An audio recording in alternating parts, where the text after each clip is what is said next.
G'day everyone, and thanks for joining me for our very first paranormal episode on Paranormal and Cryptid Adventures. The whole purpose of this episode is to establish my position in the paranormal world, my history, my paranormal origins, I guess you could say. And whilst I would say that I've lived a fairly normal life in this regard, definitely had some occurrences which I would absolutely place into the paranormal category.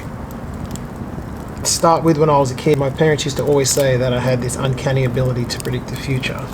My dad used to say that I had ESP, as it were. I remember one specific occasion, I must have been 6 or 7, I would guess, and we're in the backyard. And I excitedly told Mum and Dad, Gran and Papa here. And Mum and Dad said, no they're not, what are you talking about? And about 10 seconds later, Gran and Pop pulled up outside the house, unannounced, for a visit.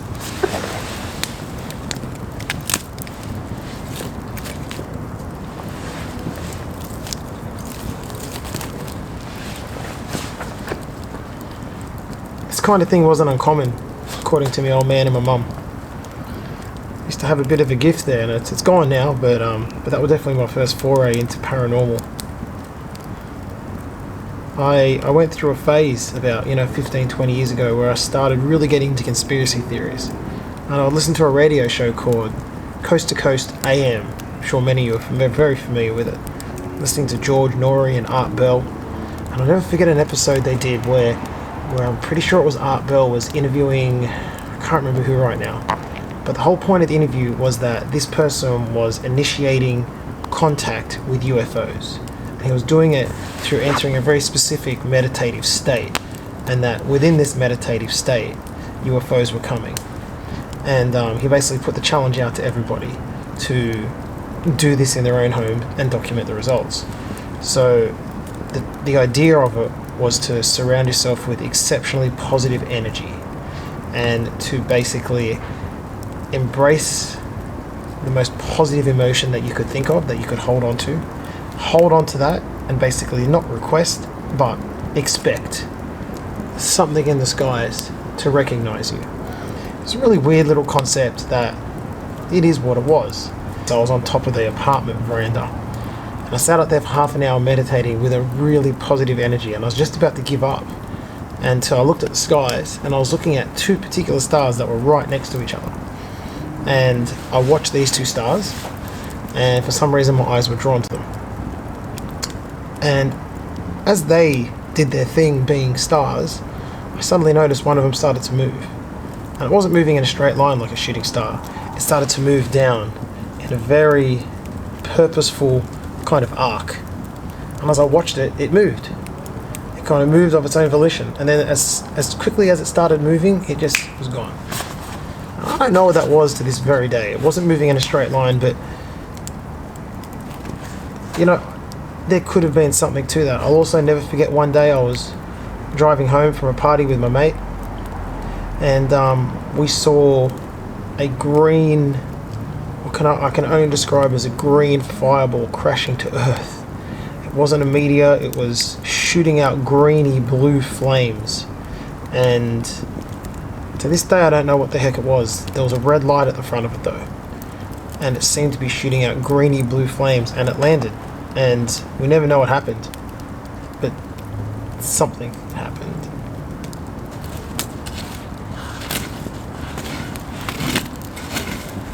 But I mean, the paranormal, it doesn't have to be scary.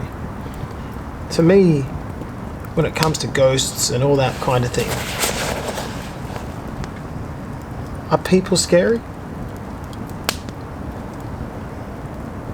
Are loved ones scary? When we're on this plane, this earth, we're existing in, the third dimension. Well, what if there's more dimensions? And what if these other dimensions are the realms of other beings? I'll give you an example. If you've ever heard of something called astral projection or astral travel, it's basically where you intentionally separate your spirit body from your physical body. So we all have a soul or a spirit, and we all have a physical body. And it's a meditation technique that basically allows a split to occur. If you've ever had that thing where you're half asleep, half awake, and suddenly you kind of get jerked awake, like you feel like you're falling almost, or you trip over, the theory is that is when you've been falling asleep and you've unintentionally triggered a separation of the spirit body and the physical body, and that feeling of falling is the two bodies slapping back together, pulling back together. We've all experienced that. Some people experience sleep paralysis, where they feel like their body can't move and they're being held down. People often relate it to witches or demons. Well, in my experience, these are all related to astral projection or astral travel, the intentional dividing of the spirit and the flesh. Well, years ago I spent about 6-7 months learning this meditation technique with an intent to actually intentionally do this astral projection. And what I would do is I'd wake up every night around 2 or 3, and you know when you wake up at that point in the night and you can't keep your eyes open, you're falling asleep and you just can't keep your eyes open. When you get to that point, the idea is to not move a muscle and to meditate very intently on either your heartbeat or the feeling of the breath coming out your nose and tickling your top lip. So you're keeping your mind awake while your body is so tired it can't help but fall asleep. Some nights you start shaking violently and it snaps you out of the whole thing. I had nights where my arms would shoot up in the air for absolutely no reason, involuntarily shoot up in the air. And these are all stepping stones on your way to separating the spirit and the body. For about 6-7 months, one night I got the shakes and I maintained focus. My body started doing strange things and I maintained focus, and I got to the point where I actually successfully split my body and my spirit. And what I was able to do was I was able to project my consciousness, I guess you could say, down to the street that I lived on, because this was a known area. This was an area I felt safe. And I walked in my spirit body. My physical body was still asleep in bed, but I was able to walk down my street, and almost each step was like I was on the moon, and each step would float me forward 10 meters, 20 meters, and if I wanted to I could have flown, I could have taken off, and everything was going great until I can still picture it now. I saw this being, this black dark being, pushing a pram that was also black, and this being kind of shot out in front of me. It kind of was running at me with the pram. And as soon as this being made contact with my spirit body, bang, I was straight back in my physical body and I was awake. And it was 100% real. I used to be able to do what's called lucid dreaming, where you take control of your dream state, where you know you're in a dream, you can do whatever the heck you want. It wasn't even as real as that. It was as real as walking down the street. And this black being came at me with the pram, and I still to this day have no idea what that was. But I was definitely able to achieve that. Now, is that what a ghost is? Is a ghost someone who has passed over, but their spirit has somehow not quite detached properly? We don't know. But I'll leave you with one more story to help you understand where I've come from a paranormal and ghostly perspective. The house I live in right now with my wife and my 2 beautiful children. Before we moved into this house, my wife used to grow up across the street. She was a little girl. There's photos of her as a little girl playing across the street with our current house in the background.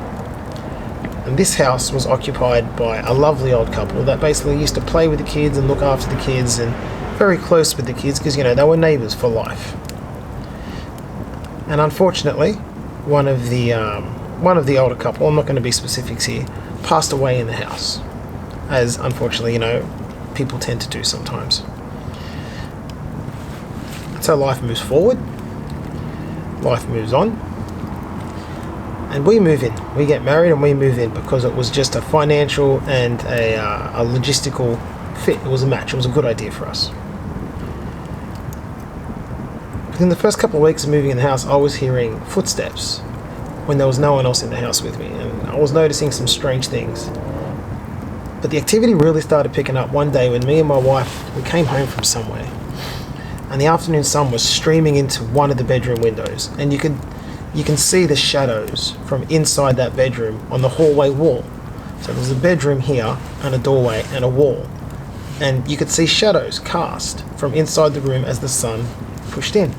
And as we walked in, I saw two shadows go past on the wall. And I said to my wife, she has twin sisters. I'm like, the twins are in the room, they're trying to scare us. I just saw their shadows go past the wall.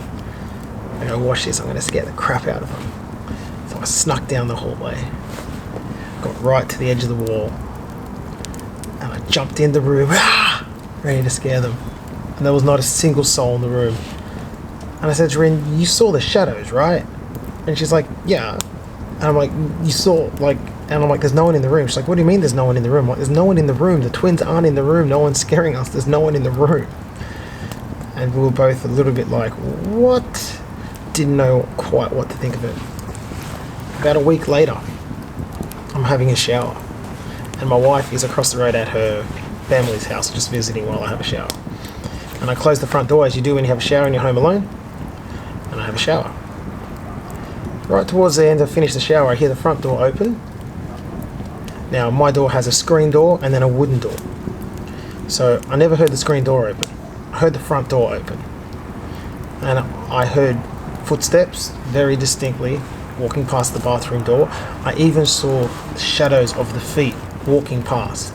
Because I was trying to see, is someone home? And I was looking out of the shower. And I could see I'm like, okay, I saw the footsteps. Renee's come home to pick something up. So I get out of the shower, I start drying myself. And I just assume, okay, I didn't hear the door close, so Renee must have come home. I get out of the shower, and the punchline to this is quite obvious. There's not a single person in the house. The front door is still locked. I call Renee, I'm like, did you come home? Has anyone come to our house? She's like, nope, not at all. We're sitting here watching TV. And so now we have a few instances starting to rack up. On another occasion, I could distinctly hear footsteps walking. I was home alone again, and I heard the footsteps come from the back door. And I'm like, oh, one of her sisters or brothers has come to visit, so I got up to greet them, and there's not a single person in the house. So at this point, I'm pretty damn sure that my house is being haunted by the ghost of the gentleman who passed away in the house. And I had this overwhelming feeling that he was protecting Renee.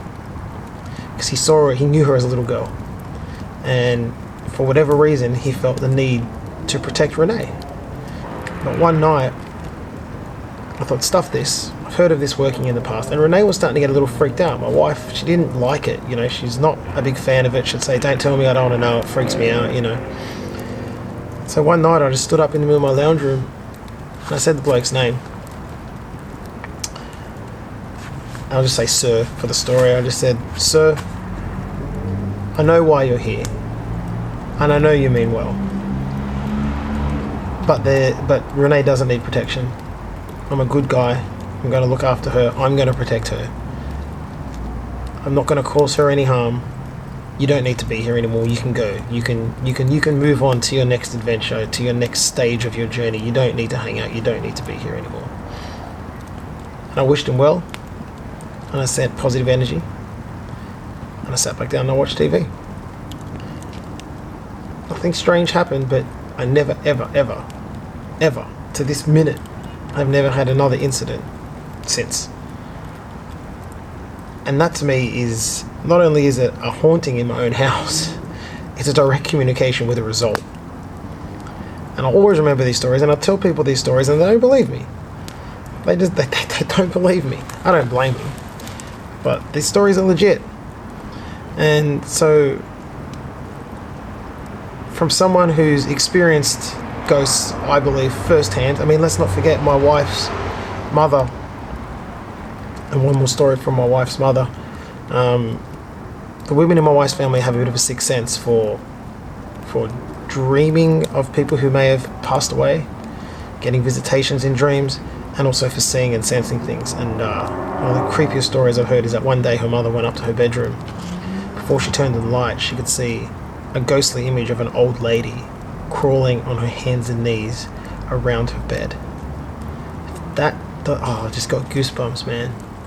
Imagine that, seeing the ghost of an old lady on her hands and knees crawling around the edge of your bed, on the floor. Yeah, goosebumps city right now, man.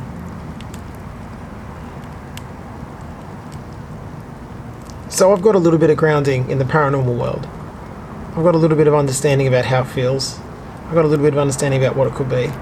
And don't think for 1 second through all this Yowie stuff that I've forgotten about the paranormal side of this channel. I haven't. Lockdowns really pushed everything back a good 6 months. Oh, maybe not 6, but you know what I mean. And I have big plans. I have plans to camp out on my own in freaky haunted places. And, you know, it could be horrible. It could be absolutely horrible. I could get so scared that I do one episode and say, yeah, the channel's called Paranormal, but I'm not doing that again. We don't know.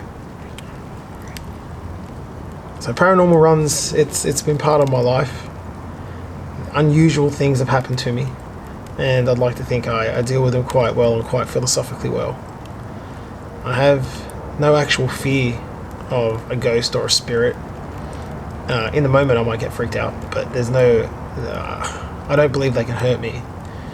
And that's not, you know, famous last words or nothing. I just feel that they are in their realm and I'm in mine, and we leave it at that. So I just wanted to share that with you guys. Give you a little bit of an idea of where I'm coming from the paranormal perspective, some of the experiences that I've had in my life. And to assure you that there's going to be paranormal content on this channel, I've just got to get around to making it happen. So hang in with me. So thanks for watching. Put in the comments if you've had any interesting encounters with ghosts or anything of the sort. And I hope to see you guys around for the next video. So till next time, take it easy guys. Bye bye.